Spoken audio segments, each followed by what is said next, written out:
जौनपुर हिंदी व्याकरण भाग 5 कक्षा 6, 7 और 8 के लिए। आइए देखते हैं बच्चों, हिंदी व्याकरण भाग 5 में 4 में हमने आपको प्रत्यय और उपसर्ग बताने का प्रयास किया। आइए देखते हैं यहाँ भाग 5 को। भाग 5 में हम शब्द भेद बताएंगे। शब्द भेद, पहले परिभाषा जानिए। शब्द भेद क्या है, जिसे आप अंग्रेजी में कहते हैं पार्ट्स ऑफ स्पीच। अगर आपसे कोई पूछ देता what is parts of speech, तो आप सीधे शुरू हो जाते हैं noun, pronoun, adjective, verb, adverb, preposition, conjunction, interjection. ये शब्द भेद हैं, शब्द भेद की परिभाषा नहीं है। यानी पार्ट्स ऑफ स्पीच, अगर कोई what is parts of speech, ज़रा ध्यान सुनिए। पहले हिंदी में जानिए शब्द भेद किसे कहते हैं। देखिए, जब हम कोई कहानी, कविता या कुछ भी गद्य लेखन, पद्य लेखन या मौखिक भाषा में किसी से बातचीत करते हैं, तो हम क्या करते हैं? शब्दों का प्रयोग करते हैं। किसका प्रयोग करते हैं? शब्दों का प्रयोग करते थे। राम विद्यालय जा रहा है, तो राम शब्द आया, विद्यालय शब्द आया, जा रहा आया, तो इन्हीं शब्दों का प्रयोग करते हैं। ठीक ना? आइए अब जानने का प्रयास करते हैं। शब्दों का वाक्यों में उनके अर्थ के अनुरूप प्रयोग। देखिए, शब्दों का वाक्यों में उनके अर्थ के अनुरूप प्रयोग ही शब्द भेद कहलाता है। मैंने क्या बताने का प्रयास किया? व्हेन वी रीड और write we generally use words, use of words in sentence. ध्यान दीजिए, use of words in sentence according to their meaning is called parts of speech. Use of words in sentence according their meaning is called parts of speech. शब्दों का वाक्यों में उनके अर्थ के अनुरूप प्रयोग ही शब्दभेद कहलाता है। परिभाषा क्लियर हो गई। अब शब्दभेद के प्रकार, जैसे कोई पूछता शब्दभेद किसे कहते हैं, पार्ट्स ऑफ स्पीच कहते हैं, आप शुरू हो जाते हैं। अगर कोई पूछे शब्द के कितने भेद होते हैं, शब्दभेद कितने होते हैं, शब्द के प्रकार कितने होते हैं, तब आप बताइए। शब्दभेद आई देखिए, पहला संज्ञा। पहला क्या है? संज्ञा। संज्ञा में देखिए, प्राणी, स्थान, व्यक्ति अथवा भाव का नाम होता है। हिंदी में प्राणी, स्थान, व्यक्ति अथवा भाव का नाम क्या कहलाता है? संज्ञा।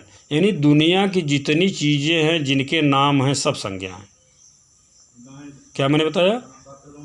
दुनिया में जितनी भी वस्तुएं हैं, जितने भी चीज़ें हैं जिनके नाम हैं, सब संज्ञा हैं। यानी क्या है फिर? अभी आप घर में देखते हैं, पलंग है, गद्दा है, रजाई है, तकिया है, चद्दर है, टेलीविज़न है। विद्यालय में आप देखते हैं ब्लैक बोर्ड, चाक, ईंटा, पंखा, ईंट, पत्थर, लोहा आदि लगा हुआ होता है। तो सब क्या, सब संज्ञा हैं। यानी दुनिया की जितनी चीज़ें हैं, जैसे अब नाम है, आम है, महुआ है, नीम है, कौआ है, गाय है, भैंस है, बकरी है, ऊँट है, गधा है, हाँ शर्ट है, पैंट है, शर्ट है। यानी जो भी जिनके नाम हैं, हाथ, पैर, मुँह, नाक, जिनके नाम हैं, सब क्या है? सब संज्ञा हैं। तो noun is a naming word, ऐसा भी कहते हैं, या noun is the name of person, place और thing. It also refers state and quality. यह स्टेट भी बताता है और क्वालिटी यानी गुण और दशा। तो पूरी परिभाषा क्या हो जाएगी? वह शब्द जिससे किसी प्राणी का नाम, स्थान का नाम, व्यक्ति का नाम, गुण अथवा दशा का नाम का बोध हो, वह संज्ञा कहलाता है। अब संज्ञा के भेद आइए देख लेते हैं। संज्ञा के कितने भेद हैं? यानी संज्ञा में भी संज्ञा, संज्ञा में भी संज्ञा कहने का तात्पर्य। संज्ञा के भेद, पार्ट्स ऑफ स्पीच आप देख रहे हैं, नाउन भाग। तब नाउन के यहाँ भेद देखेंगे। जिस प्रकार से हिंदी में 5 हैं, उसी प्रकार से अंग्रेजी में भी 5 हैं, आपको पता होगा। तो संज्ञा के 5 भेद हैं। पहला व्यक्तिवाचक। व्यक्तिवाचक को अंग्रेजी में क्या कहते हैं? Proper noun. क्या कहते हैं? Proper noun. प्रॉपर नाउन में किसी विशेष व्यक्ति, विशेष स्थान अथवा विशेष वस्तु का बोध होता है, वो व्यक्तिवाचक कहलाता है। जैसे हमने यहाँ एग्जाम्पल दिया है, मोहन, हिमालय और गंगा। देखिए, मोहन विशेष व्यक्ति का नाम है, हिमालय विशेष पर्वत का नाम है, गंगा विशेष नदी का नाम है। अगर हम यही नीचे देखिए, जातिवाचक में मोहन को हमने लड़का कह दिया तो जातिवाचक हो गया, यानी कॉमन नाउन हो गया। मोहन क्या है, एक लड़का है, तो मोहन व्यक्तिवाचक है और लड़का क्या है, जातिवाचक है। अब दूसरे चलते हैं हिमालय। हिमालय से हम कहेंगे तो हिमालय का बोध हो जाएगा। जैसे मैं हिमालय पर गया था, अगर मैं कहूँ मैं पहाड़ पर गया था, किस पहाड़ की बात हो रही पता नहीं चल रहा है, तो हिमालय कहने से हिमालय का बोध हो रहा है, प्रॉपर बोध हो रहा है, तो हिमालय प्रॉपर नाउन हो गया। जबकि पहाड़ क्या हो गया, पर्वत क्या हो गया, कॉमन नाउन हो गया। अगला जो शब्द हमने लिया था गंगा और नदी का, तो गंगा कहने से क्या बोध होता है, प्रॉपर। जैसे गंगा, यमुना, कावेरी, गोदावरी, गंगा, गोमती, ये सब कहते हैं तो प्रॉपर नदी का बोध हो जाता हमको।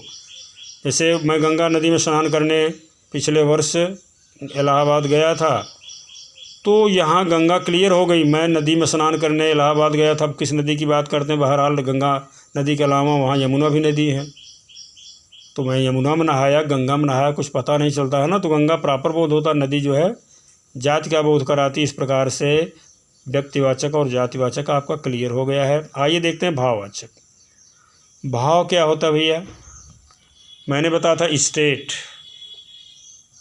दशा की बात। जैसे बचपना, बुढ़ापा, ये हमारा स्टेट है, इस दशा है। अंग्रेजी में भी क्या होता है, जैसे ओल्डनेस है, चाइल्डहुड है, ये सब भाववाचक संज्ञा के अंतर्गत आता है। एब्स्ट्रैक्ट नाउन इसे कहते हैं, क्या कहते हैं, एब्स्ट्रैक्ट नाउन अंग्रेजी में। सुंदरता, ये गुण की बात है, प्रेम क्वालिटी गुण की बात है, तो बचपन, सुंदरता, प्रेम, ये भाववाचक संज्ञा हो गई। अगला है हिंदी में द्रव्यवाचक संज्ञा, जिसे हम अंग्रेजी में क्या कहते हैं, मटेरियल नाउन। क्या कहते हैं, मटेरियल नाउन, यानी जितने पदार्थ हैं, चाहे लोहा है, लकड़ी है, सोना है, चांदी है, तांबा है, अब्रक है, मैग्नीज है, ये सब क्या हैं, द्रव्य हैं, यानी मटेरियल नाउन हैं। तो मैंने उदाहरण दिया सोना, लकड़ी और अन्न का।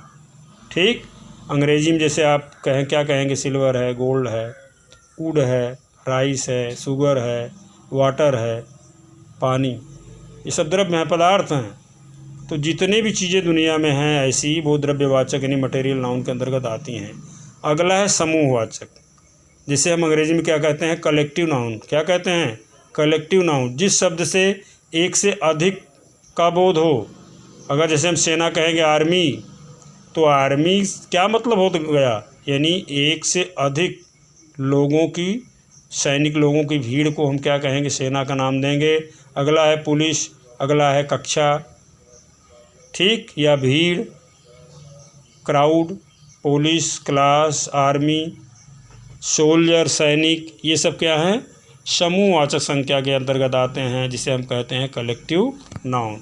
इस तरह से बच्चों इस पार्ट में आपने पार्ट्स ऑफ स्पीच यानी शब्द भेद की परिभाषा जाना। आपने यह जाना कि संज्ञा के कितने भेद होते हैं। संज्ञा के 5 भेद होते हैं, व्यक्तिवाचक, जातिवाचक, भाववाचक, द्रव्यवाचक, समूहवाचक। और अगला आपने जाना कि संज्ञा, मैंने बताने का प्रयास किया, जितने भी नाम हैं, चाहे जो भी हो, जितने भी नाम हैं, जिनके नाम हैं सब संज्ञा हैं, लेकिन संज्ञा में उसमें व्यक्तिवाचक, जातिवाचक, भाववाचक, द्रव्यवाचक, समूहवाचक अलग अलग होता है। इस तरह से संज्ञा के भेद को आप लोगों ने जाना। Thank you so much.